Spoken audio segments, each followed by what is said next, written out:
Francesca, Hannah and Sinead, and we're going to discuss how do the principles and practice of web-based communication support or challenge professional arts-related practice. We started by looking at the support versus the challenge, and we did mind maps here, and we wrote out a list of questions of what we wanted to find more information about. So can I have a look?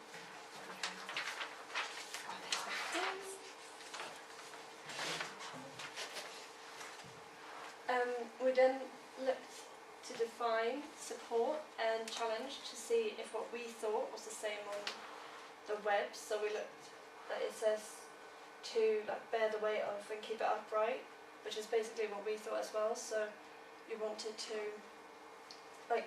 tell the right thing about you on the internet and not come across as the wrong thing, basically. And then the challenge was basically what we said as well. So it's a question if everything you see is true, and basically dispute the truth and question what's right and what's wrong on the internet. The main question we asked, the web-based communications support our professional practice by allowing us to network, advertise and market, and we all agreed that was the main thing in support, was to network ourselves as a business. And then the main ways in which we can market ourselves is by Facebook, Twitter and all of these. So like YouTube, we put on our show reels, and obviously the stuff from the course, and it's all like online CVs and photos. And then we, after doing all the brainstorming and the mind mapping and looking at everything that will challenge, using the internet and stuff, we came, which contrasts quite nicely to, as great it is to help us market and advertise and network. It led us to think, are we becoming too reliant on web-based communications? Because it's all in place, are we expecting it to do it all for us? Is it, and we came up with some questions in terms of, it's great that it's there and it can market us and it can help us network, but is it stopping us? Is it hindering us? Is it stopping us getting out there, stopping us meeting people? Are we, say for example, if you want to, maybe if you go into an audition that you've never been to before, I've done it in times where I'll Google it, what to expect, and I'll click on the first thing that comes up on the internet, and I'll read it, and do we make our decisions based on the popular opinion of everybody else, and is it stopping us going out there and experiencing it for ourselves? Are we making decisions based on just what we're reading on the internet? And so as much as it's supporting us, it could actually be hindering us. And for example, what you put on the internet, I don't always think is obviously a true reflection of yourself. And I think you can't really get the full impression of somebody just by reading their CV, just by looking at their show reel. So I think, it's great, but I think it hinders us in, you could miss out on opportunities by, just using the internet. And it led us to this, are we switching on to switch off? For example here, we thought of a scenario and we think how many times do we sit on a tube, do we travel around, and we're sat around people, probably next to people that are in the same industry, that are dancers, that are performers, and we're switched off, we're on our on our phones, and what opportunities could we have missed? Just by putting that down, we could have got chatting to someone next to us that maybe might know something, might have a job on, might be able to further our career and our progression, probably in a better and more effective way than just by thinking, oh yeah, my show reel's on YouTube and my CV's on LinkedIn, so that's me sorted. So we thought it could, could actually hinder us.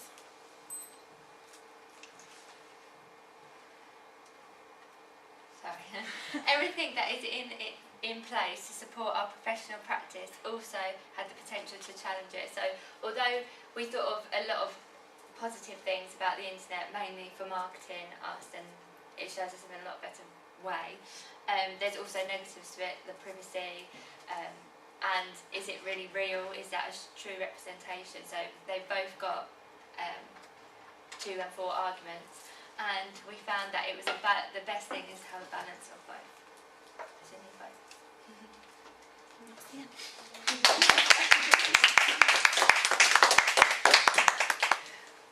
Any questions for the team? It was really good. We leave now.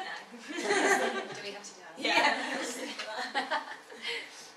Those questions that you came up with, are those ones that you can take away? Are they they're mainly on there, I think. Yeah. And they're the other ones.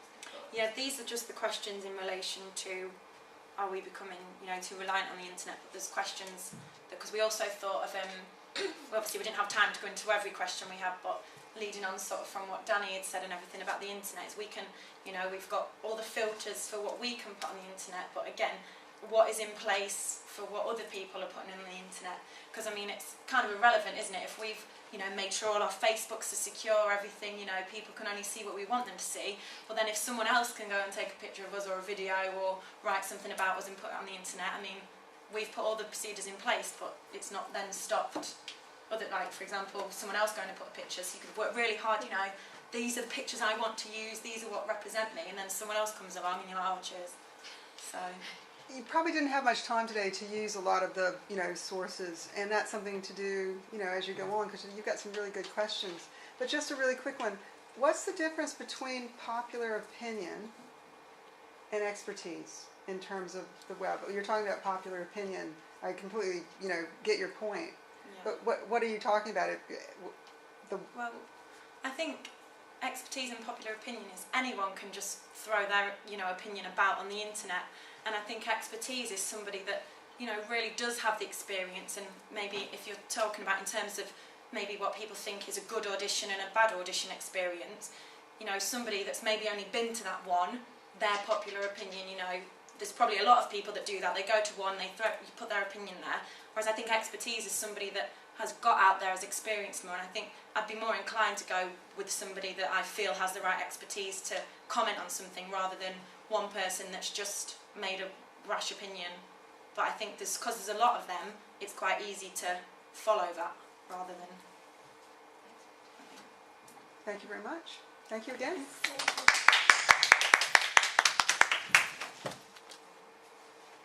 Hi, I'm Michelle. Hi, I'm Chloe. I'm Emma. I'm Danny. I'm Maddie.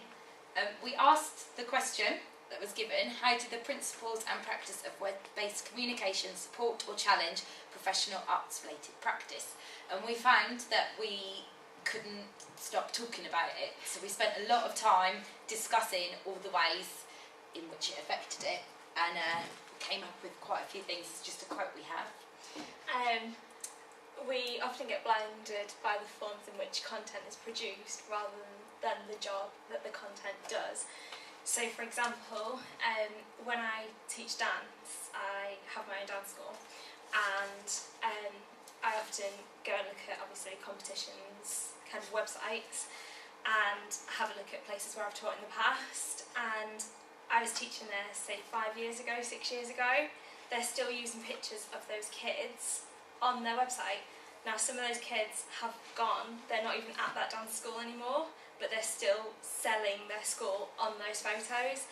So, for example, they're selling the photos when the old set of dance teachers were there. So I was teaching that child then, when they then went off to Brit School or wherever, but then whoever's come in and replaced me wasn't teaching that child.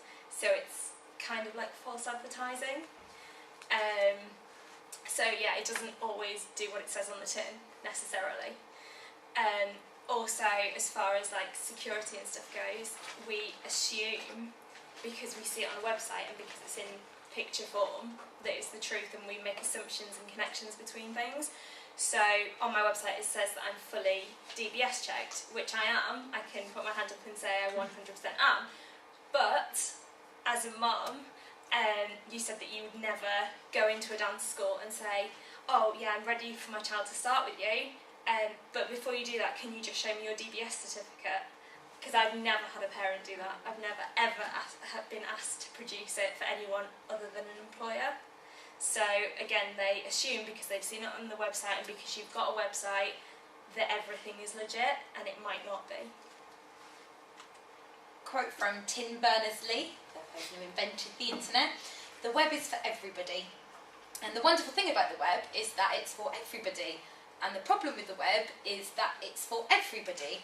There's no regulation, so anyone can go on it.